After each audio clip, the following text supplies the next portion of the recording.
지난 4월 초 수도권 일부 공동주택의 폐비닐 수거 거부에 따른 적치 문제는 현재 완전히 해소된 상황입니다. 그러나 근본적인 재발 방지가 필요하기 때문에 재활용 폐기물 관리 종합대책을 마련해서 오늘 국정현안 조정회의에서 논의한 바 있습니다. 종합대책은 재활용 폐기물에 대한 공공관리 강화 및 재활용 시장 안정화 방안을 중점적으로 검토하여 제품의 생산부터 재활용까지 각 단계별 개선 대책을 담고 있습니다. 아울러 대책의 실효성 등을 담보하기 위해 범정부 합동 TF를 구성하고 지자체, 업계, 시민단체 등 현장의 목소리를 충실히 반영하였습니다. 지금부터 재활용 폐기물 관리 종합대책의 단계별 세부 내용을 말씀드리겠습니다. 첫째, 제조 생산 단계입니다. 우선 포장 재질 구조 개선입니다. 먼저 2020년까지 모든 생수, 음료수병, 페트병을 무색으로 전환하는 등 재활용이 어려운 제품은 생산 단계부터 단계적으로 퇴출시키겠습니다. 모든 재활용 대상 포장재에 대해 평가를 의무화하고 재활용이 어려운 포장재는 사용을 제한하도록 관련 법령 개정을 추진하겠습니다. 유색이나 다른 재질이 혼합된 포장재는 재활용 분담금을 차등 부과하고 전체 포장재별 등급 평가 기준도 현장의 의견을 수렴하여 재정비하겠습니다. 아울러 생수, 음료수 등은 무색 페트병만 사용하도록 하고 환경에 유해하면서 재활용도 어려운 재질은 사용 자체를 하지 않도록 유도하겠습니다. 한편 법 개정에 앞서 지난 4월에 체결한 포장재 개선 관련 자발적 협약을 조속히 이행하면서 페트병 등은 우선 평가해서 개선 권고하고 미이행 제품은 언론에 공개하는 등의 조치를 할 계획입니다. 생산자 재활용 의무 확대 강화 방안입니다. 제품 설계 개선과 함께 생산자가 판매한 제품 등에 대한 재활용 의무도 확대 강화해 나가겠습니다. 그간 재활용 의무가 없던 비닐, 플라스틱 제품 등도 의무 대상으로 단계적으로 편입할 계획입니다. 특히 재활용 수익성이 낮은 비닐류는 재활용 의무 대상 비율을 99%까지 확대하고 생산자의 재활용 비용 부담도 출고량 전체에 부과하는 방안도 검토해 나가겠습니다.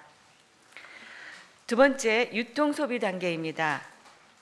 과대포장 억제 방안입니다. 유통 과정에서 비닐 등 사용을 줄이기 위해서 과대포장 관리를 강화하고 택배, 전자제품 등에 대한 포장 기준도 마련하겠습니다. 대형마트에서는 행사 상품의 이중 포장을 없애고 제품 입점 전부터 과대포장 여부를 확인토록 할 계획입니다. 과대포장 관리도 사후 점검 방식에서 제품 출시 전부터 검사를 의무화하는 규정을 마련하겠습니다. 한편 온라인 쇼핑 등으로 급증하고 있는 택배 포장재에 대한 가이드라인을 마련하고 현장 평가를 거쳐 법적 기준도 설정하겠습니다. 또한 스티로폼 사용이 많은 전자제품에 대한 과대포장 기준도 신설할 계획입니다. 일회용품 사용 저감 방안입니다. 소비 과정에서는 일회용품 사용을 획기적으로 줄여 2022년까지 일회용 컵과 비닐봉투 사용량을 35% 감축할 계획입니다.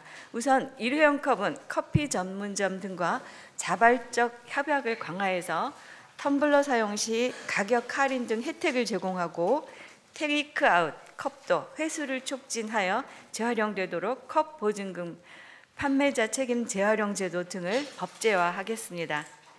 대형 마트에서는 일회용 비닐봉투 대신 종이 박스 등만 사용하도록 의무화하고 속비닐 사용량도 50% 감축할 계획입니다. 이와 함께 제과점, 재래시장 등 주요 사용처별로 맞춤형 감량 대책도 병행해 나가겠습니다. 전 국민의 일회용품 줄이기 동참을 유도하기 위해 시민단체, 지자체 등과 함께 플라스틱 줄이기 실천 협의체를 구성하여 다양한 범국민 실천 운동을 추진할 계획입니다. 아울러 공공 부분에서도 일회용품 사용 억제 지침을 만들고 감축 실적을 기관 평가에 반영할 계획입니다. 세 번째, 분리배출 단계입니다. 올바른 분리배출에 대한 홍보와 함께 국민들 누구나 쉽게 따라할 수 있는 가이드라인을 마련하고 스마트 앱도 개발해서 추진하겠습니다. 수도권 아파트에는 현장 안내 도우미를 통한 분리배출 요령 설명 등 시범사업도 추진하겠습니다. 단독주택 등 취약지역에서는 정부 지원을 확대해서 분리배출 시설을 확충하고 전담 관리인을 지정하여 운영 방법도 개선하겠습니다. 네 번째, 수거 선별 단계입니다. 공공관리 방안입니다. 공동주택 수거에 대해서는 민간 수거업체와 계약 내용 등을 지자체에 보고하도록 하는 공공관리 체계를 강화하겠습니다. 수거 중단 등 비상 발생 시에는 정부와 지자체 간 비상체계 가동, 계약 중재 등 신속한 대응을 위한 매뉴얼도 정비할 계획입니다. 지자체 공공선별장 확충 등을 위한 정부 지원도 확대해서 재활용품에 대한 공공처리 역량도 제고해 나가겠습니다. 수거 선별업체 지원 방안입니다. 민간 수거업체의 안정적 수익을 위해서 재활용품 가격 하락 시 아파트와 수거 단가를 조정할 수 있도록 가격 연동 표준계약서를 보급할 계획입니다. 아울러 수거업체의 주요 수입 원인 폐지에 대해 적정 시장가격 관리 대책을 추진하면서 세제 혜택 연장 등 추가적인 지원 방안도 계속 강구해 나가겠습니다. 선별업체에 대해서도 생산자의 재활용 지원금을 확대하는 등 수익 개선 방안을 추진할 계획입니다. 다섯 번째, 재활용 단계입니다. 재활용 시장 안정화 방안입니다. 재활용 시장 안정화를 위한 가격 하락 시 비축 등을 위해 시장 안정화 재원을 마련하고 시장 동향 파악, 가격 변동 분석 등을 전담하는 기구도 설치할 계획입니다.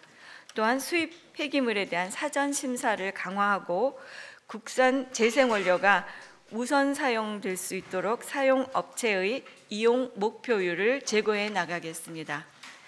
재활용 제품 수요 확대 방안입니다. 국내 재활용 제품의 수요 확대를 위해서는 공공조달 시 가점 부여 등 관련 규정을 정비하고 공공부문의 녹색 제품 구매 비율도 60% 수준으로 상향시킬 계획입니다.